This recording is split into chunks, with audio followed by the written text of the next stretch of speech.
ahead. Good morning, once again.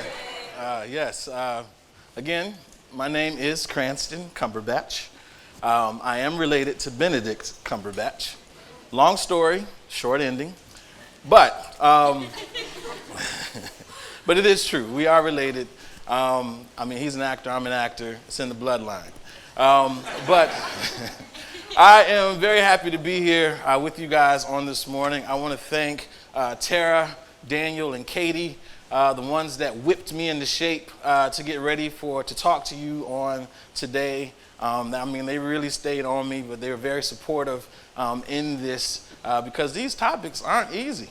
These topics aren't easy at all, but they really helped me to feel good about what I'm going to talk about on today. And so I want to thank you for your time. I also want to thank you for allowing me the opportunity to entertain your attention. And I hope that in what I say about me, hopefully it will inspire you in your creative futures to be bigger, better, brighter, bolder than you've been in your creative past. Okay?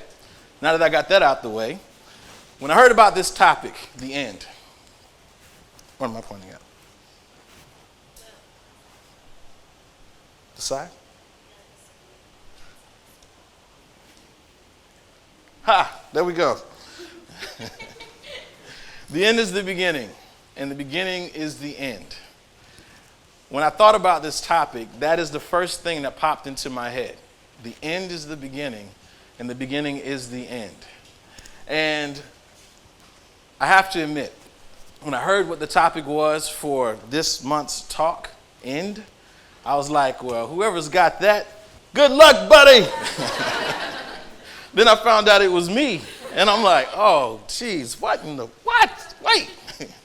But why? Why, when we hear that word end, why does it pause us? Why does it freeze us so the way that it does? And for me, when I knew that I had to talk about this, for weeks, I'm sitting around and I'm just saying these two words, the end.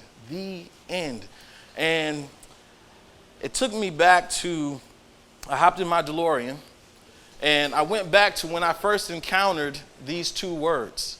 And I think all of us can relate to this in the encountering of these two words from when we were kids. And when we were kids, we heard fairy tales. And those fairy tales, they all said, and they lived happily ever after, say it with me, the end, right? And so in that, the stories that I gravitated to the most were the stories that had the hero, the knight in shining armor. And he goes and he rescues the princess. He slays the dragon. He outsmarts all of his enemies. And he actually steals the girl from the guy that she was supposed to be with. And then he becomes rich. And the two of them get to live in a castle happily ever after, the end. I don't have to worry about them no more because I know they are good, right? So I wanted to be that guy. And I grew up wanting to be the hero, the knight in shining armor. And those fairy tales shaped me into the gentleman that I am today. However, through growth, through life, in the process of understanding what it means to live in this world and to be a creative spirit, I ran into when happily ever after goes dun, dun, dun. Okay, so you guys are going to have to help me out, all right? Because I'm getting ready to tell you guys and share a story with you guys about my first encounter with having to deal with happily ever after. And it takes place in college. And in college, I had to write a fairy tale. My English professor had given us an assignment to write a fairy tale. And in that, there were some elements, key elements that had to be in this story. One element, there had to be a hero. Another element, there had to be a damsel in distress or a princess. Another element was there had to be a problem that the hero has to overcome. And fourthly, it had to end, and they lived happily ever after. Okay? So, this is a story that I wrote, my fairy tale. I called it She Got Me. And our hero is a guy that looks awful lot like me. And he has a sidekick, his best friend, Jeremy Smith. And our hero had ambitions to try out for his high school basketball team as a freshman. He's short, scrawny, small. If you blew on him, he'd fly away. And his friend Jeremy encouraged him to go try out for the basketball team because of Maria Gonzalez. That is not really Maria Gonzalez. The pictures and names have been changed to protect the innocent. But Maria Gonzalez, she was the co-captain of the cheerleading squad for the basketball team. And in order to get close to her, our hero had to overcome a lot of obstacles and challenges in order to get to this place. And so, being the size that he was and all of these things, they said that he would never make the team. And he goes through all of that, and he makes the team. Yay, yes. He makes the team. He makes the team, he impresses the girl, and they lived happily ever after. The end. Until, they begin to say that he will never get in the basketball game. You made the team, but you'll never get in the game. You're going to ride the bench forever. He gets in the game. And he lived happily ever after. The end. Until, they began to say he'll never score any points. He scores points. He scores points, people. That guy that looks a lot like me averaged 15 points a game. What a stud. And so, he gets the girl. They date happily ever after for all of one good solid week. Life is beautiful.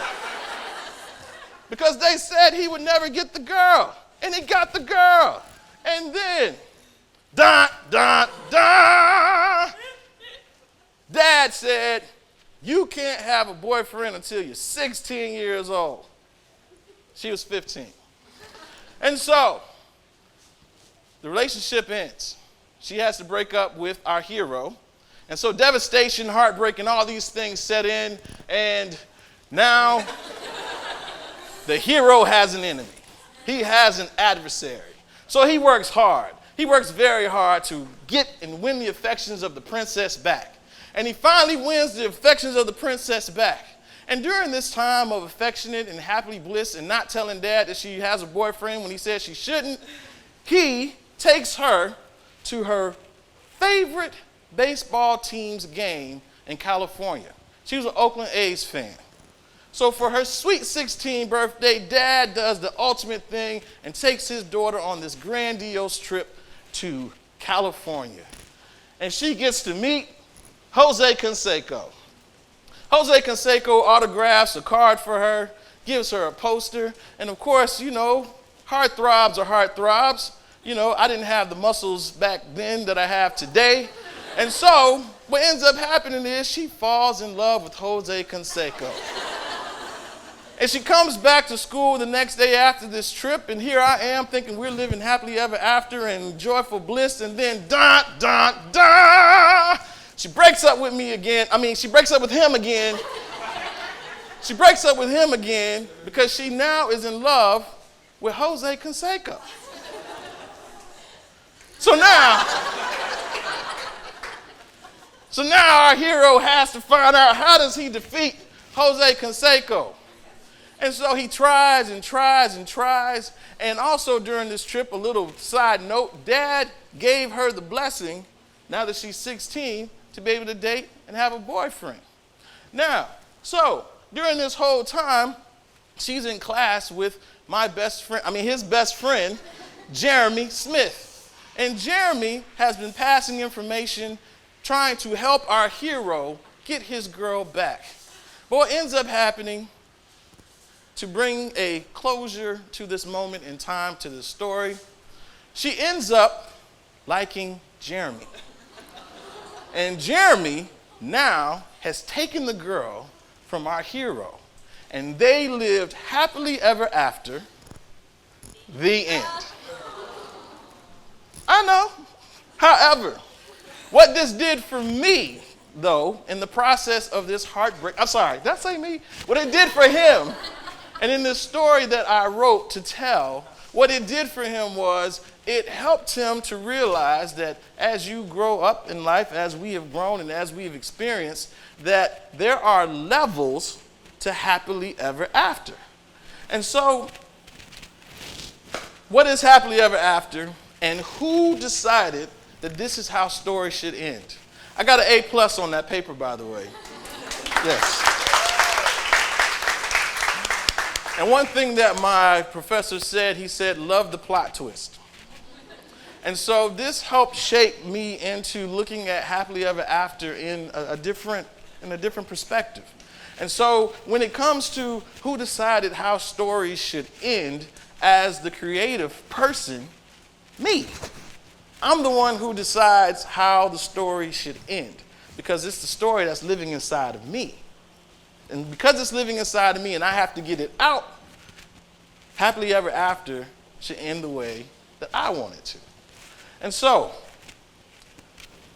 you who are creatives, how many creatives we have in the house tonight? Did I say tonight?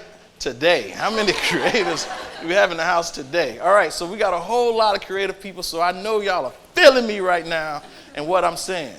And so, there are levels to happily ever after, and these are levels that I personally discovered in my journeys of storytelling, in creative writing, in my filmmaking, and also in my acting. I learned that there is the traditional hero takes all, right? Most of our fairy tales, hero takes all. Like I said in the beginning, he gets the princess, he outsmarts all of his enemies, he becomes rich, lives in a castle, and they're happily ever after. And then, in happily ever after, and I know all of us as adults can relate to this one, the agree to disagree, to where you as individuals come to a place in life to where you have to, in order for your own happily ever after to take place, you have to agree to disagree and allow your opinion to be your opinion, and I respect your opinion, but we're going to live on two different sides of the world. I got my castle, you got your castle. Nice. We'll text each other every now and then, you know. And so, and then there's the I want what's best for you version of happily ever after. And that is to where you are so enthralled, or you so want more for the other person than you want for yourself, and you're willing to sacrifice your ultimate happiness for the sake of someone else being ultimately happy. And I'm sure anybody can relate to that? Yes. I know those of us who have kids, definitely you can relate to that, because that's what life is all about. I want what's best for you. And so, in understanding the levels of happily ever after and things of that nature, there is still, as being a creative, there still is that fear of the end. When you're writing a story or something to that effect, and you're getting to that place of, where do I stop this? Where do I pause? How do I do that? How am I going to do that? So I'm going to ask you guys a question to bring this point home a little more. How many of you guys are Game of Thrones fans? Yes, I heard the woo. Yes. So, for those of you who raised your hands and said you were a Game of Thrones fan, how many of you watched the entire season, the entire series, all the way to till it stops, right? Okay. So, for those of you who raised your hand, how many of you, by show of hands, loved the ending? I mean, I'm just raising my hand just to help y'all. All right. How many of you guys hated the way it stopped? More hands than that, right? Aha, okay. All right. I got another one for y'all. Hold on. Avengers. Don't spoil it. What? What? Is there anybody else in here like Ivy that has not seen the Avengers? Not the Endgame. Okay, all of you guys leave the room right now. Oh my gosh, where have you been? You must have been on a cruise ship to where there's no Wi-Fi or something. I don't know. But okay, so I will say this. I won't give any spoilers, Ivy, but how many of you guys loved the way it ended? All right. How many of you guys hated the way that it ended? Okay. Now, you are the reason why endings are hard. You very much so are the reasons why endings are hard, especially for us creatives. And then those of us that are the creatives that are helping or that has a job to create these endings, we're thinking about you as we're writing. We're thinking about who is our target audience and how would they feel if I stopped this story this way. And in thinking about that, there are 4 perspectives that I feel helps me come to a pause and makes it difficult for me to sometimes write endings to things.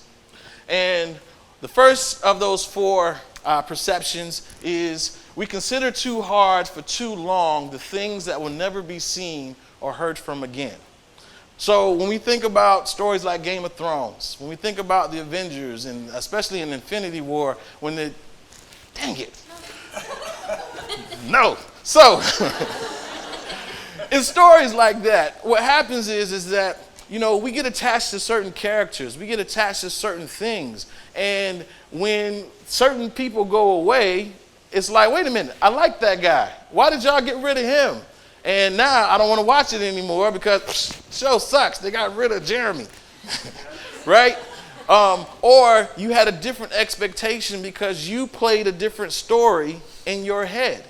And so because you didn't create the story, you have to take whatever is given to you as the way the writer, producers, directors, everyone involved with that project decided to stop telling any more of this story and give you and they lived happily ever after, the end. And so sometimes that doesn't sit so well with us. Another reason that pauses us is we consider the greater challenges that may face us if they ever come back. So a lot of the enemies, a lot of the bad guys in a lot of stories and things of that nature, if they are dead or assumed to be dead, what are the challenges that will happen if they ever come back? I'm going to give you guys a life story. For those of us that are in relationships and things of that nature, and you have an ex, right? And dealing with exes and things of that nature, what happens if they ever come back? Because what happens is you have all of the things that led you to that point to where you realize that something had to change in your relationship. And then once you get to that point of realization, you decide to split ways, whatever it was that caused the split. And now that that split has happened, you go through that process of grieving. You go through that process of remembering all of the times you shared and all that good stuff. And then they start reaching back out again. And now those feelings start welling up and things of that nature. So all those things during the time of your separation that you had built yourself up and guarded yourself for, now you have an even greater challenge to overcome that, to be with that person again. And so a lot of that takes place in a lot of our storytelling as well, when we think about different characters and things of that nature. And so in thoughts of that, sometimes that can stall us coming to an end. Another one is sometimes we forget about the who the conclusion is for. Sometimes, I know for me personally, I often get caught up in thinking so much about the people that are going to watch whatever it is that I'm creating. And I get so caught up in that I forget about who the conclusion is for. And because this story is living inside my head and things of that nature, and I'm the one that thought of it, and I'm the one that had this burning desire to get it out and, at least get it out for no one else but me, I forget about that. And in forgetting about that, now I'm pacing, I'm looking at other people's stuff, I'm doing all these other things to try to figure out how am I going to complete this so that all of you are happy with what I did. And so I'm sure there are a lot of you in here that can relate to that as well. For the creative things that you're doing, you're always thinking about how the other people are going to feel versus how you feel about it first. And so another thing that stalls an end is life. You're working on a project and you got good mojo going. You're in a good writing space. Da da da da da da da da. Then you get that phone call. Hey, you got to be in Seattle, Washington in the morning. Wait a minute. I got a deadline. I'm working on this project and now you can't complete it because you got to be somewhere else. Or tragedy happens. Someone dies in your family. Or some other mishap happens that work. You got a job. And your job isn't just to be creative, but you got a job. And your job says we need you to do more hours. Your job says I need you to focus more on this project. Your job says so many things. And I know a lot of you can relate to what the job requires, to where on your creative side, you got to put some things to the side. And you never know if you're ever going to get back to it. And so I want to share with you guys, as an independent filmmaker, sometimes stories are shaped to the personalities of people you can easily cast. And one of the problems that I've faced in creating an end is that sometimes in independent, you understand that you have to, you don't have a lot of money. You don't have a lot of money to pay people. And in that, you got to work with the people that you got. And sometimes you got to craft your stories to those individuals that are available. And so in that, you create your endings around the people that you know are going to be able to do this work for you. And so these are some of the projects that I've done. And in these projects, every last one of them, including the one that's our most recent project that we have out right now, all of these projects, I have had to recast. I've had to rewrite. Me and my creative partners, we've had to totally revamp the ending all the way together. And that right there is one of the most heartbreaking things that you ever could face, when you have to rewrite something, especially if you already started shooting. And you started filming these people, and you're like midway through, and you're feeling good about it, and then all of a sudden, life happens for them. And because you're not paying them a whole lot of money, they're not indebted to you, because they got to live and survive too. And so with that, that can also affect an end in your storytelling, because you have to become more creative in how do I complete this minus those people. And that's another thing that can stall or pause us from completing a project. And so what helped me get over the hump? 3 R's. I have 3 R's that helps me get over the hump of endings.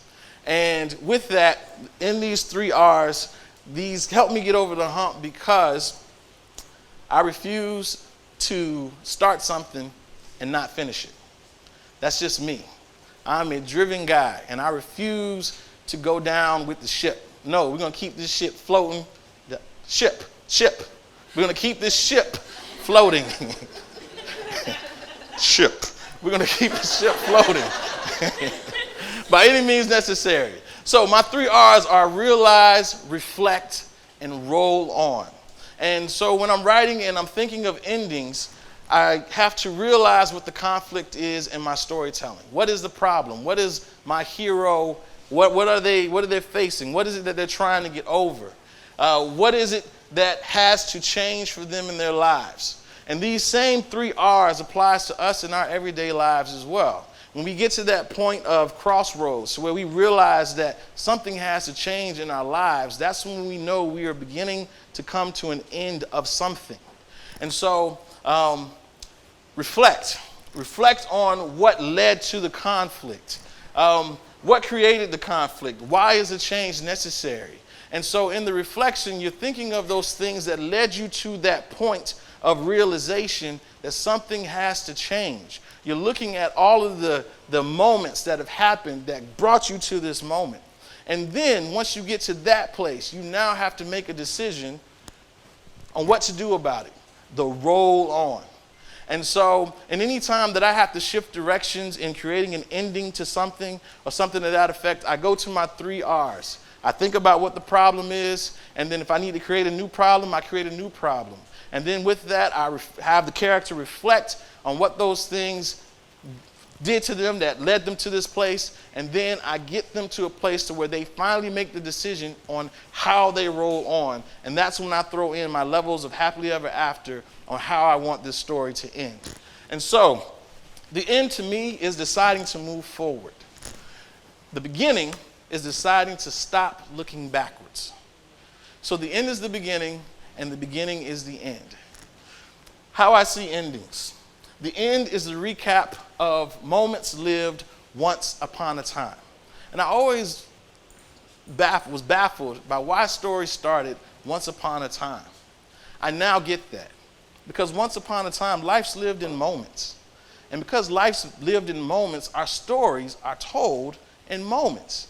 And in these moments in time, we talk about our trials, triumphs, and the lessons learned. And these are the things that help us get to our endings so that we can begin to start a fresh new chapter going forward, embracing all of those things that we experienced leading up to that moment. And so the end is evidence of a complete thought. For me, ends is one of the most rewarding things that I could ever experience. How many of you have finished a project and went, whew, right? It's like a weight has been lifted. And so, the end for me is the slaying of a creative dragon. You've been living with this story in your head for all this time. You've been putting these characters like it's The Sims, moving them and making them do all these things in your head for all this time. And now, finally, you get to the point to where it's out. It's in front of you. You can see it. It has a shape. It has a face, nose, ears, mouth. It has all these things now it means it has life. And so because it has life now you can really see it for what it is. And if you need to tweak something, it's now just a tweak. It's not a start over. And so as a creative, the end of whatever project you're working on is for you first. Because you had to live with it. You're the one that came up and developed this idea. So you got to see it all the way through first. And that's what has helped me so much, because how many Sylvester Stallone fans we have in the house? Okay. How many of you guys have heard of Rocky? Everybody. Now, Sylvester Stallone, and this is why I admire him. He's not my favorite, but I admire him for this. He refused to let Rocky die. We've seen Rocky go from a 19-year-old kid to an old man, still kicking. And he done went to now he's training the guy who beat him once upon a time. He's now training his son to do the same thing he did in his dying days. So Sylvester Stallone refused to let Rocky die, and that's because the story is his. The story is living inside his head. And he decided that this is not over until I say it's over. And so as creatives, as storytellers, and one of the things that motivates me every day to get out of bed and continue to do this work is the fact that I get to create my own stories. And I get to create them my way. And I get to put the ending that I want to put on them my way. And if you think about it, just like the stories that we say we hate endings to and things of that nature, those people that created those stories, they said, you know what? This is it. Somebody's going to like it, somebody's not. But we got it out there. And the hope is that you are thoughtful enough to embrace everyone to relate to what you were feeling, because we as human beings, we experience the same things in life. There's nothing different. I don't care what race, nationality you are, what language you speak. We embrace the same things. We all got to put pants on the same way. We all got to go to the bathroom the same way. We all got to eat the same way, unless you're sick and got a colostomy bag. But the point is that we share so much in common that endings to stories, a majority is going to relate, small few's not. And that's okay, because you got your message out. And so, random quotes, you can ask me about these later. I'll be around, so I'll give you an explanation for them, but you might get these just off of them saying them, me saying them. And these are some Caribbean quotes. So, a good run, mom, is better than a bad stay. Think on that. And a good ending is better than a bad run. And so, the end is the beginning, and the beginning is the end. The end is a transition to a new chapter of life. The end is a decision to stop all those things that lurked in your past, and the decision to begin to live anew in a new train of thought, in a new way of thinking. This is why we have sequels, right? And so, how to end the end? Like this. My name again is Cranstan Cumberbatch. I thank you so much for your time. I thank you so much for allowing me the opportunity to entertain your attention. I hope that in me talking about me, that I've said something that will help inspire you in your creative future to be bigger, better, brighter than you've been in your creative past. Thank you.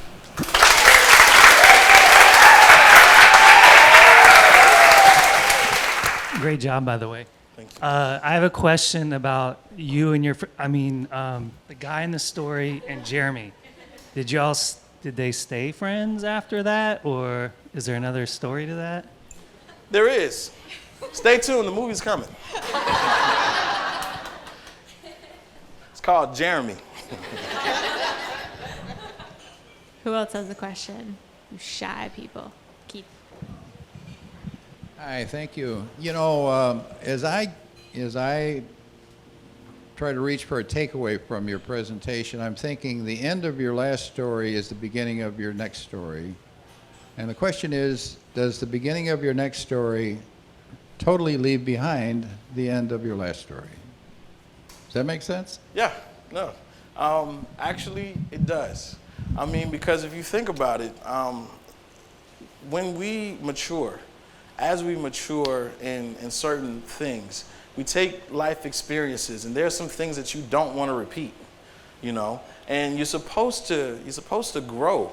And in that growth, that means that there's a new line of thought that you're operating off of.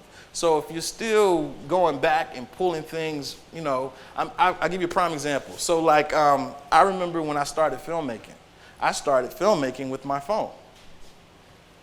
And with that, I could have stayed making films with my phone, but I had to graduate. If I wanted to be respected in the professional world, I had to graduate to bigger equipment or better equipment that would allow me to, you know, really put my stuff out in a better way. And if you're not growing, and I'm still pulling out my phone, and I ain't gonna lie, every now and then, if something pops up, I mean, thank God for the phone, and thank God for the quality of phones now. But when it comes to actually me producing a work, I had to grow from where I was, you know, and put those old ways of doing things and now adopt newer ways, because newer ways are more efficient now, but it's just a matter of learning them. And so applying myself to getting into that has really helped me a lot. So yes, the beginning is me putting away a lot of the old stuff. Bueller.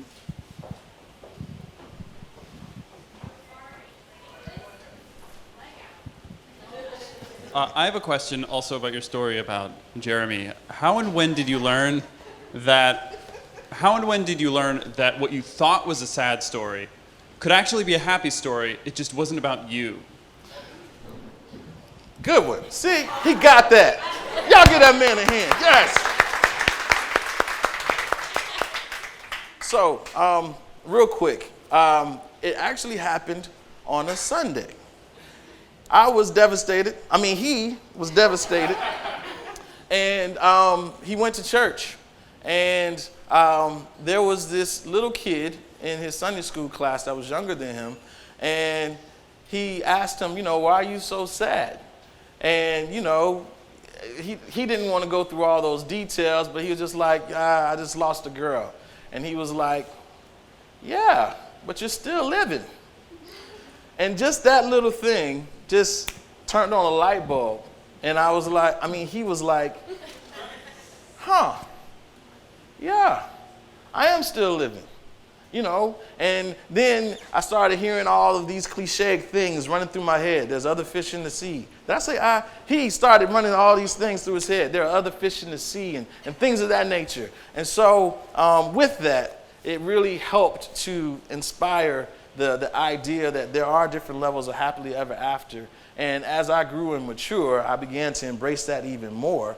And it just really made sense. And all of us as adults, we have to live different versions of happily ever after each moment that we live. So, cool. Good question.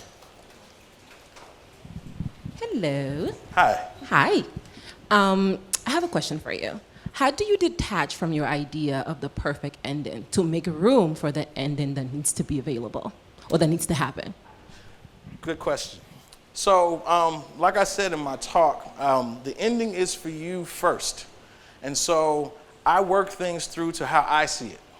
And then once I see it and I get it out of me, how I see it, then when I get with other people, other creatives, things of that nature, I have to leave myself open to other possibilities. Just like I have to leave myself open to different versions of happily ever after, I have to leave myself open to other possibilities as to how it can end. And then being open to talk about it, and not being so deadlocked set on your idea, Now, if I'm leading it and I got the end all to be all, then yes, it's going to be my ending.